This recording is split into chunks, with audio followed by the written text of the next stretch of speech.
হয় ইয়াৰ ওপৰত অনুভৱ কেনেকুৱা অলপ জনাওক। অনুভৱ মানে ইয়াতে বহুত শান্তিপূৰ্বক হয় বনভোজ খাবলৈ চাপানালা জলপ্ৰপাতত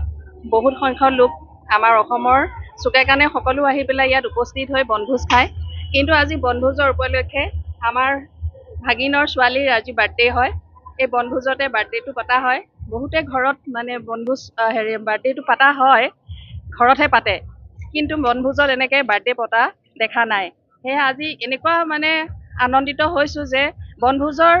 থলীত এনেকৈ বাৰ্থডে এটা পতাটো ডাঙৰ সেয়েহে আমি বনভোজৰ জেগাত বাৰ্থডে খাবলৈ আহি এনেকুৱা এটা উপভোগ কৰিছোঁ নথৈ আনন্দিত হৈছোঁ আৰু সকলো ইয়াত দৰ্শক উপস্থিত আছে সেয়েহে আমি বহুত ভাল পাইছোঁ আশীৰ্বাদ কৰিব অসমবাসীয়ে সকলো ৰাইজে উঠি অহা এই নৱশিশুটোৰ যাতে ভৱিষ্যত মংগল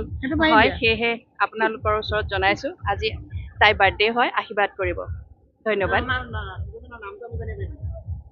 তাইৰ নাম কিমান দিয়া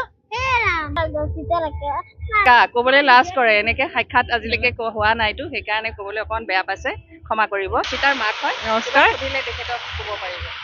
ক'বলৈ মানে ভাল লাগিছে আৰু ইয়াতে যে এনেকুৱা এটা স্থলীত আমি এইটো এটা সুবিধা হৈছে আমাৰ ধৰক ঘৰত কেতিয়াবা কিবা কাৰণত কোনোবাই পাতিবলৈ অসুবিধাও হ'ব পাৰে তো সেই হিচাপে ইয়াতে যদি এইটো সুবিধা হৈছে অসম চৰকাৰে কৰি দিছে সেইটো ভাল লাগিছে বহুত আজি আমাৰ টিকলিৰ বাৰ্থডে ইয়াতে আমাৰ ঘৰৰ সকলোৱে আহি তাইৰ বাৰ্থডেটো উদযাপন কৰিলোঁ ছোৱালীৰ মানে মংগলৰ কামনা কৰিলোঁ আৰু বনভোজস্থলীত মানে বহুত যাত্ৰী ন বেলেগ বেলেগ বহুত যাত্ৰী সেইকাৰণে ভাল লাগিছে আৰু সদায় এনেকৈ তাই আগুৱাই যাওক ভাল পথত তাকে আশীৰ্বাদ কৰিলোঁ ইমানেই